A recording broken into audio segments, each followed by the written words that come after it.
Good morning students. Now we discussed about the class 10th standard social science subject history lesson 2 the world between two world wars. Two world war means first world war and second world war. Okay.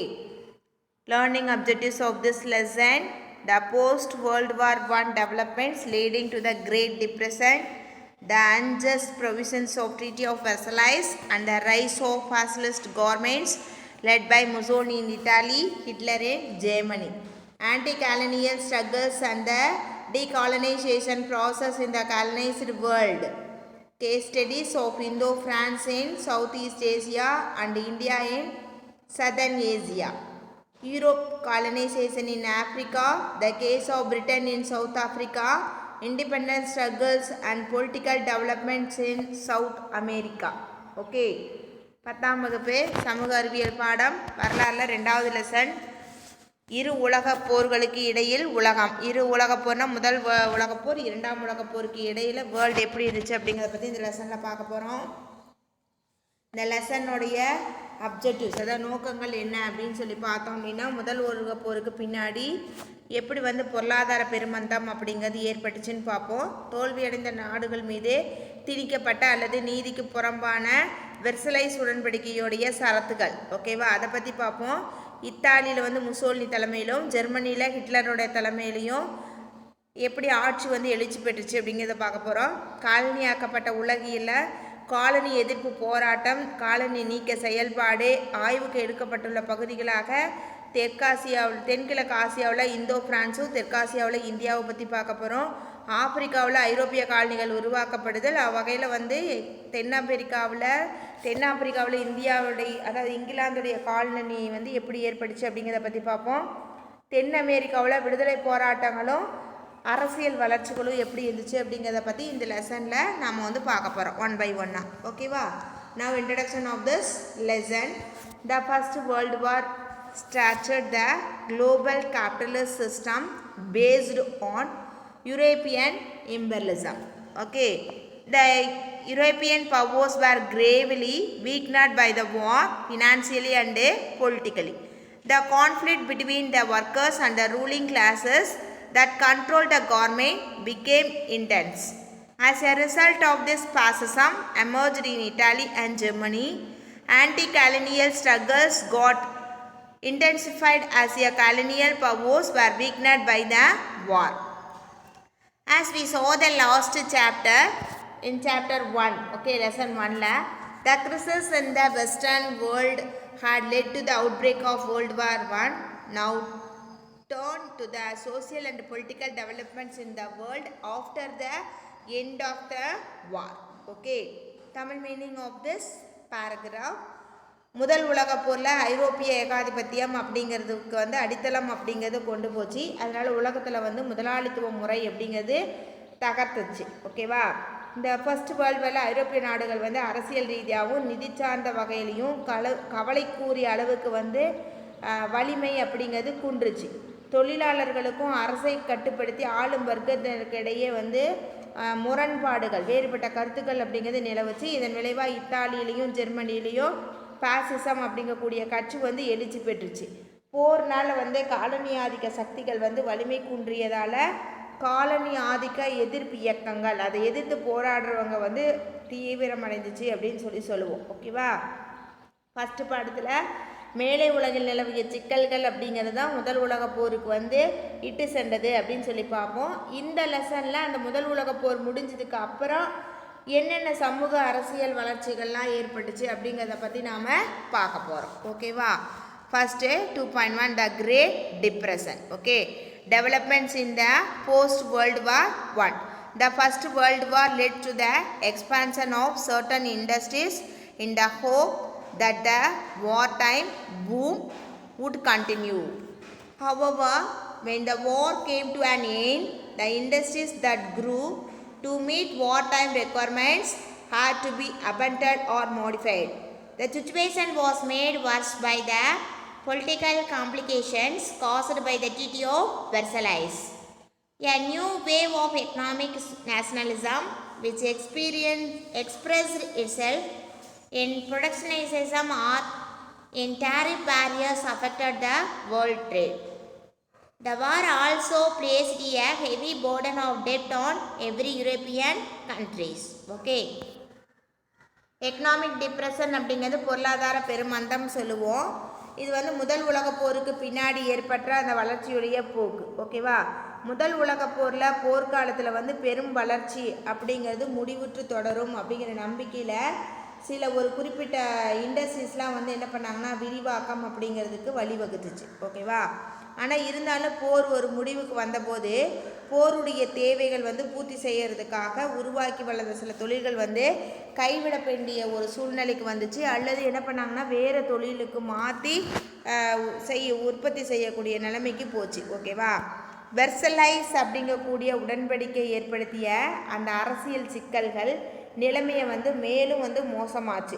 பொருளாதார தேசியவாதம் அப்படிங்கக்கூடிய ஒரு புதிய அலை வந்து பாதுகாப்பு அல்லது சுங்க தடைகள் அப்படிங்க சொல்லிட்டு இறக்குமதி ஆகும் பொருட்களை மீது வரி சுமத்துறது அப்படின்னு சொல்லி தன்னை வெளிப்படுத்தி கொண்டு உலக வர்க்கத்தையே, அதாவது உலகத்தில் இருக்கக்கூடிய வியாபாரத்தையே ஃபுல்லாக வந்து அஃபெக்ட் பண்ணுச்சு. சரியா, பாதிச்சுது. போர் வந்து ஒவ்வொரு ஐரோப்பிய நாட்டின் மீதும் மிகப்பெரிய கடன் சுமையை வந்து சுமத்துச்சு அப்படின்னு சொல்லி நாம் சொல்லலாம். ஓகேவா. Next stock market crash in the US. The first huge crash occurred on 24th October 1929. அமெரிக்காவில் பங்கு சந்தையுடைய வீழ்ச்சி சொல்லுவோம். முதல் வீழ்ச்சி வந்து அக்டோபர் 24, 1929 ஆண்டு ஏற்பட்டுச்சு அப்படின்னு சொல்லலாம். This discouraged investors and consumers to such an extent that more and more people began to sell their shares and dispose of their stocks. ஓகேவா. அதாவது அன்னைக்கு நேரத்தில் வந்து பார்த்திங்கன்னா நியூயார்க், ஓகேவா, அந்த நகர பங்கு சந்தைகளில் பங்குகளுடைய விலைகள் வந்து பார்த்திங்கன்னா அப்படியே செங்குத்தாக என்ன ஆக ஆரம்பிச்சிச்சுன்னா குறைய ஆரம்பிச்சிச்சு. இதனால் நம்பிக்கை இழந்த முதலீட்டாளர்களும் வாடிக்கையாளர்களும் என்ன பண்ண ஆரம்பித்தாங்கன்னா நிறைய அவங்களோட ஷேர்ஸ் எல்லாம் வந்து சேல் பண்ண ஆரம்பித்தாங்க.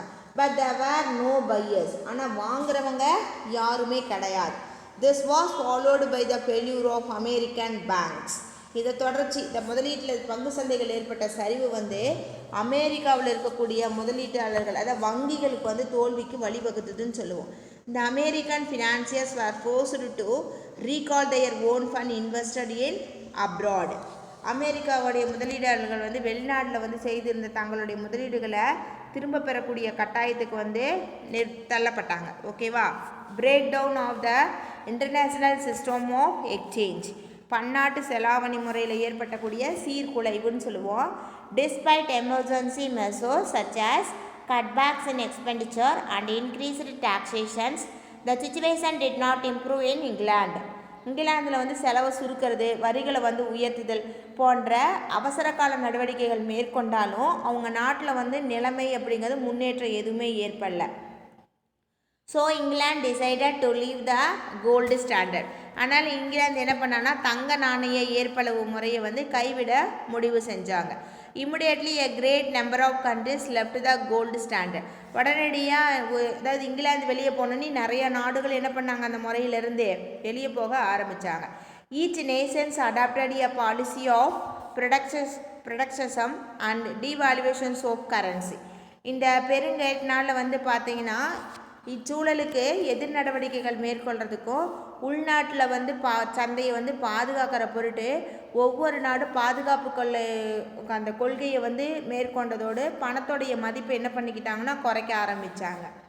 Devaluation force creditor to stop lending. இதனால் என்ன ஆகும், பண மதிப்பு குறைஞ்சதுனால கடன் கொடுக்குறவங்க என்ன பண்ணாங்க, கடன் கொடுக்குறத நிறுத்திட்டாங்க.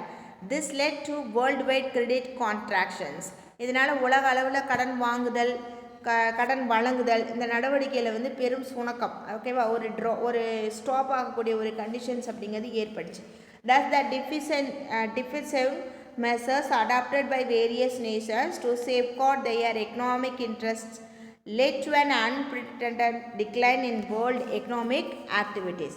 இவ்வாறு வந்து தங்களுடைய பொருளாதார நலனை பாதுகாக்கிறதுக்காக பல்வேறு நாடுகளும் வந்து தற்காப்பு நடவடிக்கைகள் அப்படிங்கிறத முன்பேதும் இல்லாத அளவுக்கு உலக பொருளாதார செயல்பாடுகள் என்னாச்சு, அப்பையும் வந்து அந்த சரிவுக்கு தான் இட்டுட்டு போச்சு அப்படின்னு சொல்லுவோம். சரியா. As its effect was deep and prolonged, economists and historians calls it the Great Depression. இதனோட விளைவு ஆழமானதாகவும் நீண்ட காலம் நீடிச்சிருக்கிறதுனால வரலாற்று அறிஞர்களும் பொருளாதார மேதைகளும் இது என்ன சொன்னாங்கன்னு பார்த்தீங்கன்னா பெருமந்தம் அப்படின்னு சொல்லி அழைக்க ஆரம்பித்தாங்க. ஓகேவா? Next gold standard. Gold standard is a monetary system where a country currency or paper money carried a value directly linked to gold. அதாவது தங்க மதிப்பீட்டு அளவு அப்படிங்கிறது இது ஒரு நாணய முறை. இது வந்து ஒரு நாட்டுடைய நாணயம் அல்லது காகித பணம் தங்கத்தோட வந்து நேரடி தொடர்பில் ஒரு மதிப்பை வந்து பெற்றிருக்கும். அதை தான் கோல்டு ஸ்டாண்டர்ட் அப்படின்னு சொல்லி நாம் சொல்கிறோம். ஓகேவா? Next reputation in policies. The depression changed the political conditions in several countries. பெருமந்தம் அப்படிங்கிறது பல நாடு அரசியல்களுடைய நிலைமையை வந்து மாற்றி அமைச்சது. In England, the Labour Party was defeated in the general election of 1931. இங்கிலாந்தில் 1931 நடைபெற்ற பொது தேர்தலில் தொழிலாளர் கட்சி அப்படிங்கிறது தோற்றடிக்கப்பட்டது. In USA, the Republican Party was rejected by the people in successive elections for about 20 years after the Depression.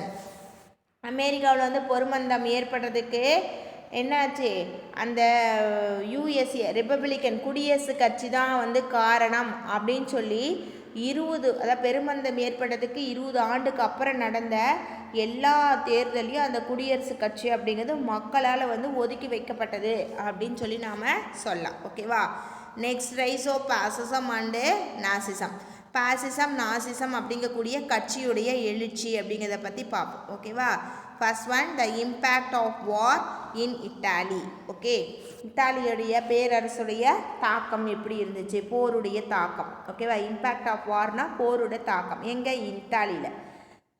The first of the nations of Western Europe to turn against the old ruling regime was Italy.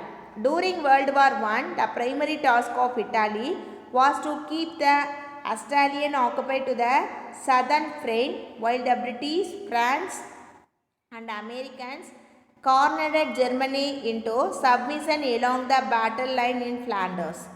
The financial cost of the participations in the war was huge. Okay, போரோட தாக்கம். மேற்கு ஐரோப்பாவில் பழைய ஆட்சி அதிகாரத்துக்கு எதிராக வந்து திரும்பிய நாடுகளில் முதல் நாடு எதுன்னு பார்த்திங்கன்னா இத்தாலின்னு சொல்லுவோம். முதல் உலகப் போரில் இத்தாலி வந்து முதன்மையான ஒரு பணி வந்து ஆஸ்திரேலியாவில் வந்து தெற்கு முனையில் வந்து நிறுத்தி வைக்கணும் அப்படின்னு சொல்லி சொன்னாங்க. அதே நேரத்தில் ஆங்கிலேயர்கள், பிரெஞ்சுக்காரர்கள், அமெரிக்கர்களை வந்து ஃப்ளாண்டர்ஸ் போரில் ஜெர்மனியரை இக்கட்டாக சிக்க வச்சு பணிய வைக்கணும் அப்படின்னு சொல்லி ஒரு பிளான் பண்ணாங்க. ஓகேவா? போரில் வந்து பங்கு கொண்டதுனால அவங்களுக்கு ஏற்பட்ட செலவு வந்து ரொம்ப அதிகமாக இருந்துச்சு. ஓகேவா? Moreover after the war in the sharing of the spoils Italy got less than the expected. Okay, போரில் வந்து அந்த ஆதாயங்கள், போருக்கு பின்னாடி போர்னால ஆதாயங்கள் அப்படிங்கிறது பகிரப்படும் போது இத்தாலி அது எதிர்பார்த்த காட்டிலும் அதுக்கு கிடைச்சக்கூடிய அந்த ஆதாயம் அப்படிங்கிறது ரொம்ப கம்மி தான். ஓகேவா? The country suffered heavy losses in the war that was unpopular with both socialist and pro-Australian Catholics. சோசியலிஸ்டுகள் வந்து ஆஸ்திரேலிய ஆதரவும் கத்தோலிக்கர்கள் வந்து ஆதரவு பெறாத இந்த போர் இத்தாலி வந்து பெரும் பேரிழப்பை வந்து சந்திக்க நேர்ந்துச்சு அப்படின்னு சொல்லி சொல்லலாம். The nationalists were equal unhappy with the marginal gains in the territories from the Treaty of Versailles. Okay, Versailles உடன்படிக்கையின் மூலமாக இத்தாலி வந்து மிகச்சிறிய பகுதிகள் கிடைச்சதுனால தேசியவாதிகளும் எப்படி இருந்தாங்கன்னா மகிழ்ச்சியோட கிடையாது, மகிழ்ச்சி இல்லாமல் தான் இருந்தாங்க. The war resulted in inflations. ஓகேவா? போருனால் ஏற்பட்ட பணவீக்கத்தை தொடர்ந்து பொருட்களோட விலை என்னாக ஆரம்பிச்சிச்சுன்னா அதிகமாக ஆரம்பிச்சிச்சு. There were frequent protests and strikes. இதனால் என்னாச்சு, எதிர்ப்புகளும் வேலை நிறுத்தமும் அடிக்கடி ஏற்பட்டுச்சு. People held the rulers responsible for the humanizations at Versailles. வெர்சலைஸில் ஏற்பட்ட அவமானத்துக்கு அப்போதைய இத்தாலியோடைய ஆட்சியாளர்கள் தான் பொறுப்பு அப்படின்னு சொல்லி யார் நினச்சாங்கன்னா மக்கள் வந்து நினச்சாங்க. ஓகேவா? த எமர்ஜென்ஸ் ஆஃப் முசோலினி. ஓகே, இந்த election held November 1919 in the aftermath of the Treaty of Versailles.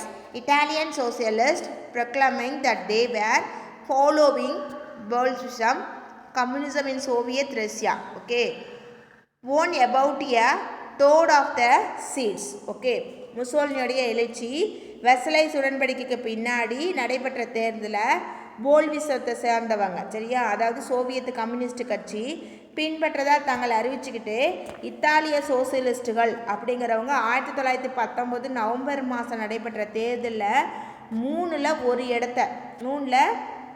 ஒரு பங்கு இடத்த வந்து கைப்பற்றினாங்க. Mussolini, son of blacksmith, unqualified as an elementary school master, in the end become a journalist with a socialist view. இரும்பு வேலை செய்கிறவரோட மகனாக Mussolini அப்படிங்கிறவர் பிறந்தார். ஃபஸ்ட்டு வந்து தொடக்கப்பள்ளி ஆசிரியருக்கான தகுதியை பெற்றார். அதுக்கப்புறம் சோசியலிஸ்ட் சிந்தனையோட பத்திரிகையாளராக வந்து ஆனார். ஓகேவா.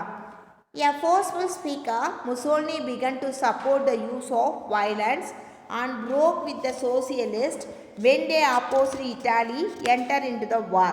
ஓகே, ஆற்றல் மிக்க பேச்சாளராக இருக்கக்கூடிய முசோலினி முதல் உலகப் போரில் இத்தாலி கலந்து கொள்றதுக்கு எதிர்ப்பு தெரிவித்தார். அதுக்கப்புறம் சோசியலிஸ்டுகளிடமிருந்து பிரிந்து செல்றதுக்கும் வன்முறையை பயன்படுத்துறதுக்கும் ஆதரவளிக்க தொடங்கினார் அப்படின்னு சொல்லி நாம் சொல்லலாம். ஓகேவா. When the Fascist Party was founded in 1919, Mussolini immediately joined it. ஓகேவா. அதாவது 1919 பாசிசம் அப்படிங்கிற ஒரு கட்சி வந்து தொடங்கினாங்க. அந்த தொடங்கின உடனே முசோலினி வந்து அதில் உறுப்பினராக ஜாயின் பண்ணார். As fascists stood for authority, strength and discipline, support came from the industrialists, nationalists, ex-soldiers and the middle class and discontented youth. Okay. பாசிஸ்டுகள் அப்படிங்கிறது அதிகாரம், வலிமை, ஒழுக்கம் இதெல்லாம் முன்னாடி நிறுத்துறதுனால தொழிலதிபர்கள், தேசியவாதிகள், முன்னாள் இராணுவத்தினர், நடுவர்க்கத்தினர், மன நிறைவற்ற இளைஞர்கள் இவங்கெல்லாம் அவங்களுக்கு ஆதரவு அப்படிங்கிறத கொடுத்தாங்க. சரியா. The fascist restored to violence freely. Okay, இதில் வந்து பார்த்தீங்கன்னா பாசிஸ்ட் கட்சிகள் அப்படிங்கிற சுதந்திரமாக வன்முறையை வந்து கையாண்டாங்க அப்படின்னு சொல்லலாம். In October 1922, in the context of a long ministerial crisis, Mussolini organized the fascist march on Rome. 1922 அக்டோபரில் ஒரு நீண்ட அமைச்சரவை சிக்கலில் போது முசோலினி என்ன பண்ணனா பாசிஸ்டுகள் எல்லாத்தையும் ஒன்றா திரட்டி ஒரு மிக நீண்ட ஒரு அணிவகுப்பு எங்கே போனாங்கன்னா ரோமை நோக்கி ஒரு பேரணியாக நடந்து போக முடிவு பண்ணாங்க.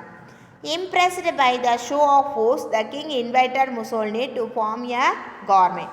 முசோலினியோடைய வலிமை, அதாவது நிறைய பாசிஸ்டுகள் அப்படியே அணிவகுத்து ஒன்றா போகிறத பார்த்து முசோலினியை கூப்பிட்டு அதனுடைய அரசர் வந்து பார்த்திங்கன்னா இட்டாலியுடைய அமைச்சர் வந்து விக்டர் இமானுவேல் III, சரியா, கிங் விக்டர் இமானுவேல் III, அவர் என்ன பண்ணுவார்னா முசோலினியை கூப்பிட்டு நீங்கள் வந்து என்ன பண்ணுங்கள், நீங்கள் வந்து ஆட்சி அமைச்சிக்கோங்க, எனக்கு இனிமேல் நான் இத்தாலியை ஆட்சி பண்ணல அப்படின்னு சொல்லி இவரை வரவேற்று பதவியை வந்து இவர்கிட்ட கொடுத்துருவார். ஓகேவா.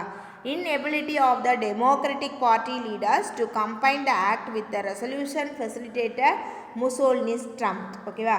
மக்கள் கட்சியுடைய ஒருங்கிணைக்க முடியாத அந்த தன்மையும் உறுதியும் செயல்பட முடியாத இயலாமையும் தான் முசோலினியோடைய வெற்றிக்கு உதவி செஞ்சுச்சு அப்படின்னு சொல்லி சொல்லுவோம். ஓகேவா.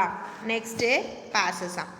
பாசிசம் is a form of radical authoritarian ultranationalism characteristics by dictatorial powers, forcible suppressions of opposition and strong regimentations of society and of the economic which came to prominence in early 20th century Europe. Okay, fascism அப்படிங்கிறது தீவிர ஆதிக்க மனப்பான்மை கொண்ட அதி தீவிர தேசியவாதத்துடைய ஒரு வடிவம் அப்படின்னு சொல்லி சொல்லுவோம். சர்வதிகார வல்லமையும் எதிர்ப்பையை வந்து வன்முறை கொண்டு அடக்குவதையும் சமூகத்தையும் பொருளாதாரத்தையும் வலுவான மத்திய அரசாங்கத்தின் கீழே வைத்திருக்கிறது தான் இதனுடைய முக்கியமான பண்பு. இது வந்து 20ஆம் நூற்றாண்டுடைய தொடக்க பகுதியில் ஐரோப்பாவில் வந்து முக்கியத்துவம் பெற்றது அப்படின்னு சொல்லி நாம் சொல்லலாம். ஓகேவா. Next fascist under Mussolini. In the 1924 elections, after intimidations of the electors, 65% of the votes were cast of the fascists. Maiotti, a social leader who questioned the fairness of the elections, was murdered. The opposition parties boycotted the parliament in protest. Okay, அதாவது முசோலினின் கீழே பாசிஸ்டுகள்னு சொல்லுவோம். இத்தாலியில் 1924 தேர்தலில் வாக்காளர்கள் அச்சுறுத்தப்பட்ட பின்னாடி பாசிஸ்டுக்கு ஆதரவாக 65 விழுக்காடுகள் வந்து வாக்கு பதிவாயிருந்தது. சோசியலிஸ்டுகளோட தலைவர் வந்து மாட்டியோட்டி, ஓகேவா. அவர் வந்து பார்த்திங்கன்னா தேர்தல் விதிமுறைக்கு உட்பட்டு தேர்தல் நடக்கலை அப்படின்னு சொல்லி ஒரு கொஷின் எழுப்புவார். அதனால் அவர் என்ன பண்ணிடுவாங்கன்னா கொலை செஞ்சுருவாங்க, சரியா. இதற்கு எதிர்ப்பு தெரிவிக்கும் வகையில் எதிர்க்கட்சிகள் வந்து என்ன பண்ணாங்கன்னா பார்லிமெண்ட்டில் நடக்கக்கூடிய நடவடிக்கைகள் வந்து புறக்கணித்தாங்க. Mussolini reacted by banning opposition parties and censoring the press. இதன் விளைவாக முசோலினி வந்து எதிர்க்கட்சிகளை தடை செஞ்சு பத்திரிகை தணிக்கைக்கு வந்து உட்படுத்துவார், ஓகேவா. ஆப்போசன் லீடர்ஸ் வேர் கில்ட் ஆர் இம்ப்ரிசனட். எதிர்கட்சி தலைவர்கள்லாம் வந்து பார்த்திங்கன்னா ஒரு சிலர் கொல்லப்பட்டாங்க, ஒரு சிலர் வந்து ஜெயிலில் போட்டாங்க, சரியா, சிறையில் அடைக்கப்பட்டாங்க. Assuming the title of second Duce the leader, okay. In 1926 he became a dictator with power to legislate. 1926 இரண்டாம் டியூஸ் அப்படிங்கிறவர் வந்து பார்த்திங்கன்னா இரண்டாம் டியூஸ் அப்படிங்கக்கூடிய பட்டத்தை யார் முசோலினி அவரே வந்து சூட்டிக்குவார், சரியா. சூட்டிக்கிட்டு அதுக்கப்புறம் சட்டங்கள் இயற்றக்கூடிய அதிகாரம் எல்லாம் எனக்கு தான் இருக்குது அப்படின்னு சொல்லி முசோலினி வந்து சொல்லிடுவார். He passed a law forbidden strikes and lock out. அவர் வந்து பார்த்திங்கன்னா வேலை நிறுத்தத்தையும் ஆலை மூடல்களையும் தடை செஞ்சு சட்டம் அப்படிங்கிறத புதுசாக இயற்றினார்.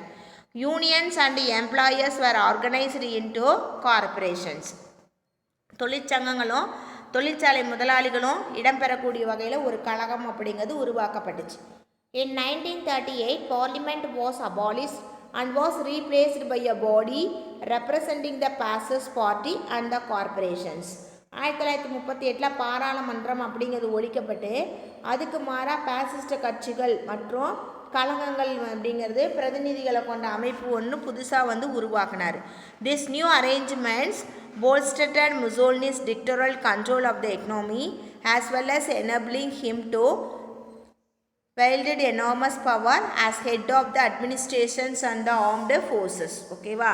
இந்த வேறுபாடு பொருளாதாரத்தின் மீதான முசோலினியுடைய சர்வாதிகாரம், ஓகே, சர்வாதிகாரம் அப்படிங்கிறது கட்டுப்பாடற்ற துணை நின்றதோட நிர்வாகம், ஆயுதப்படைகளுடைய தலைவர் மற்றும் எல்லா அதிகாரத்தை செயல்படுத்தவும் அவருக்கு வந்து உதவி செஞ்சிச்சு அப்படின்னு சொல்லலாம், ஓகேவா.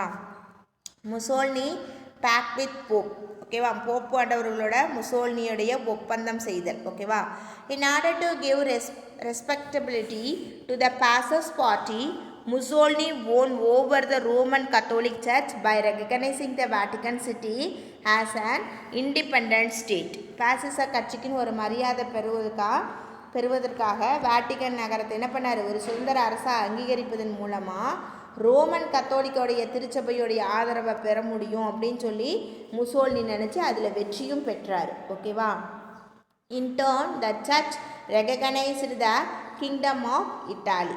இதுக்கு கைமாறாக என்ன பண்ணுச்சு, இத்தாலிக்கு வந்து ஆட்சிக்கு பண்ணக்கூடியவங்க ஒரு அரசர் யார், முசோலினி தான் அப்படின்னு சொல்லி முசோலினியோட அரசை இந்த கத்தோலிக் சர்ச் வந்து ஆதரவு தெரிவிச்சுது, ஓகேவா. The Rome Catholic faith was made the religion of Italy and the compulsory religious teaching in school was ordered.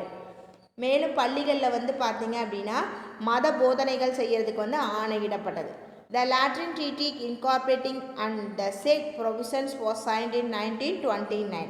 மேல் சொல்லப்பட்ட எல்லா சரத்துகளும் கொண்டு லேட்ரன் ட்ரீட்டி, அதாவது லேட்ரன் உடன்படிக்கை அப்படிங்கிற ஒன்று 1929 கையெழுத்து போட்டு அதை வந்து நடைமுறைக்கு கொண்டு வந்தாங்க, ஓகேவா. Next, Italy during the great depression. During the years of the great depression the much placed public works of building new bridges, roads and canals, hospitals and schools did not provide solutions to the unemployment problems. பெருமந்தத்தின் போது Italy எப்படி இருந்துச்சு அப்படின்னு பார்த்தீங்கன்னா, பெருமளவு விளம்பரம் செய்யப்பட்ட பொதுத்துறைகளாக இருக்கக்கூடிய புதிய பாலங்கள், சாலைகள், கால்வாய்கள், மருத்துவமனைகள், பள்ளிகள் இதெல்லாம் வந்து வேலை இல்லாத திண்டாட்டத்துக்கு தீர்வு அப்படிங்கிறது எதுவுமே வந்து சொல்லலை, ஓகேவா. In 1935 Mussolini invaded Ethiopia. 1935 பன்னாட்டு சங்கம் முற்றிலும் செயலிழந்த போது இவர் என்ன பண்ணார், எத்தியோப்பியாவின் மீது படையெடுத்தார். This was useful to divert attention of the people away from the economic troubles. ஓகேவா, இவருடைய படையெடுப்பு பொருளாதார பிரச்சனைகள்லேருந்து மக்களுடைய கவனத்தை வேறு திசையில் திசை திருப்புச்சு அப்படின்னு சொல்லி நாம் சொல்லலாம். ஓகேவா, next Germany in the post war. Okay, from 1918 to 1993 Germany was republic. The factors which led to the eventual triumph of fascism in Germany were many. Okay, முதல் உலகப் போருக்கு பின்னாடி ஜெர்மனி 1918லேருந்து 1933 வரலும் ஜெர்மனி அப்படிங்கிறது ஒரு குடியரசாக இருந்தது.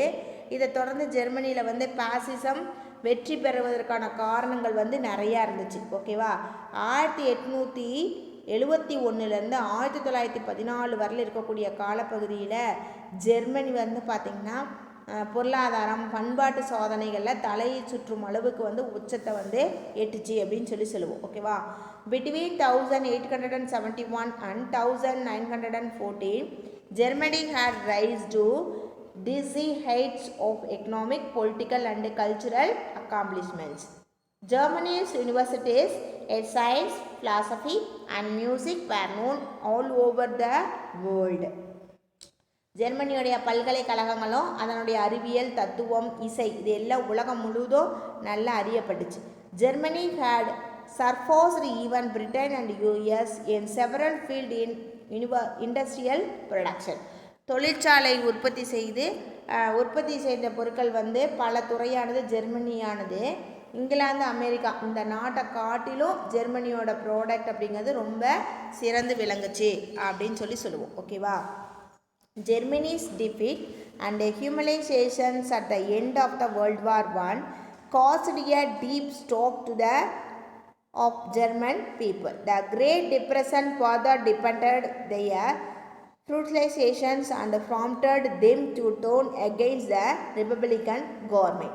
ஜெர்மனியுடைய தோல்வியும் முதல் உலகப் போரோட இறுதியில் ஏற்பட்ட அவமானமும் நாட்டுப்பட்டு கொண்ட ஜெர்மனியோட மக்களுக்கு அதிர்ச்சியை கொடுத்துச்சு. சரியா, பெருமந்தம் போது அவர்களுடைய ஏமாற்றத்தை அதிகமாக்கி அவர்களை குடியரசு ஆட்சிக்கு எதிராக திருப்பிச்சு அப்படின்னு சொல்லி நாம் சொல்லலாம். ஓகேவா, next evaluation of German fascism. Okay, the origin of the German fascisms goes back to 1919 when a group of 7 men met in Munich and founded the National Socialist German Workers' Party, abbreviated as Nazi Party.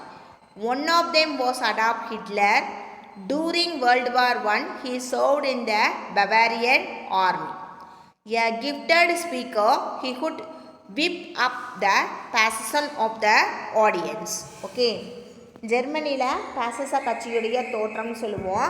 ஜெர்மனியில் பாசிசம் கட்சி அப்படிங்கிறது 1919 தொடங்குச்சு. 1919 7 நபர்களை கொண்ட ஒரு குழு Munich அப்படிங்கக்கூடிய நகரில் சந்தித்து தேசிய சோசியலிஸ்ட் ஜெர்மன் உழைப்பாளர் கட்சி அப்படிங்கிற ஒன்றை உருவாக்குனாங்க. அதை தான் சுருக்கமாக நாசி கட்சி அப்படின்னு சொல்லுவாங்க. ஓகேவா, ஹிட்லரும் அவர் அதுக்குள்ளே ஒருத்தராக இருந்தார். 7 பேர்த்தில் ஹிட்லரும் ஒருத்தர். முதல் உலக போரின் போது பவேரியா படையில் ஹிட்லர் பணியாற்றியிருக்காரு. சரியா, அவருடைய ஆற்றல் மிக்க உரை வீரர்களை தட்டி எழுப்புச்சு அப்படின்னு சொல்லலாம். ஓகேவா, in 1923 Hitler attempted to capture power in Bavaria. His launch of the national revolutions on the outskirts of Munich landed him in prison. 1923 பவேரியாவுடைய அதிகாரத்தை கைப்பற்றுறதுக்காக அவர் முயற்சி அப்படிங்கிறத பண்ணார். முனிச் நகரில் முன்கூட்டியே திட்டமிடாமல் அவர் மேற்கொண்ட தேசிய புரட்சி அவரை கொண்டு போய் எங்கே படிச்சுன்னா ஜெயிலில் கொண்டு போய் தள்ள ஆரம்பிச்சு. During his time in prison, wrote Mein Kampf, My Struggle, an autobiographical book containing his political ideas. அவர் சிறையில் இருந்தபோது தனது அரசியல் சிந்தனைகளை உள்ளடக்கி சுயசரிதை நூலாக மெயின் காம்ப் அதாவது எனது போராட்டம் அப்படிங்கக்கூடிய ஒரு நூலை எழுதினார். சரியா, In the presidential election of 1932, the Communist Party polled about 16 lakhs votes. Okay, alarmed capitalists and property owners titled to vote supporting fascism. Hitler exploited this opportunity to usurp powers. 1932 நடைபெற்ற குடியரசுத் தலைவர் தேர்தலில் கம்யூனிஸ்டுகள் வந்து பார்த்திங்கன்னா 60 லட்சம் வாக்குகளை வந்து பெற்றாங்க. முதலாளிகள், சொத்து உரிமையாளர்கள் நாசிசத்தை வந்து ஆதரிக்க தொடங்கினாங்க. இந்த வாய்ப்பை வந்து ஹிட்லர் தவறான வழியில் பயன்படுத்தி அதிகாரத்தை வந்து கைப்பற்றினார் அப்படின்னு சொல்லி நாம் சொல்லலாம். ஓகேவா, இவர் தான் வந்து Hitler. Okay. Social democratic party was found as the general German workers associated on 23rd May 1863 in Leipzig. Okay, Leipzig. சமூக ஜனநாயக கட்சி அப்படிங்கிறது ஜெர்மன் பொது தொழிலாளர் கட்சி அப்படிங்கிற பேரில் 1863 ஆண்டு மே 23 லிப்சிக் நகரத்தில் நிறுவப்பட்டுச்சு. Founder was Ferdinand Lassalle. இதனுடைய நிறுவனர் யார்னா ஃபெர்டினண்ட் லாஸ்லி அப்படிங்கிறவர் தான் ஆவார். German elites of the late 19th century considered the very existence of a socialist party a threat to the security and the stability of the newly unified Reich, and so Bismarck outlated this party from 1878 to 1990. அதாவது 19வது நூற்றாண்டில் வந்து பார்த்திங்கன்னா இறுதி பகுதியில் ஜெர்மனிய மேட்டுக்குடியினர் அப்படிங்கிறவங்க ஒரு socialist கட்சியுடைய இருப்பை வந்து புதுசாக ஒன்றிணைக்கப்பட்ட ரெய்கின் அப்படிங்கக்கூடிய அந்த பாதுகாப்புக்கும் உறுதிப்பாட்டுக்கும் ஒரு அச்சுறுத்தலாக கருதினாங்க. அதனால் பிஸ்மார்க் அப்படிங்கிறவர் 1878 1890 வரை இந்த கட்சியை தடை செஞ்சு வச்சுருந்தார். However, in 1945, with the fall of Hitler, the Social Democratic Party was revived. It was the only surviving party from the Weimar period with a record of opposition to Hitler. 1945 Hitler அப்படிங்கிறவர் வந்து பார்த்திங்கன்னா 3வது ரெய்கின் அதாவது குடியரசு அப்படிங்கிற ஆட்சியை வீழ்த்தி தொடர்ந்து இந்த கட்சி வந்து புத்துயிர் அப்படிங்கிறத பெற்றது. ஹிட்லரை வந்து எதிர்த்த கட்சி ஓகேவா என்ற பெயருடன் வெய்மர் காலத்துலேருந்து செயல்படக்கூடிய ஒரே கட்சியாக இது வந்து மாறுச்சு அப்படின்னு சொல்லி நாம் சொல்லலாம். ஓகேவா. Today class is over now. Tomorrow we see the next class. Thank you students. Thank you one and all. The lesson prepared by Rajamani Sri Vidya Bharati Metric Higher Secondary School, Chakrapalayam. Thank you one and all.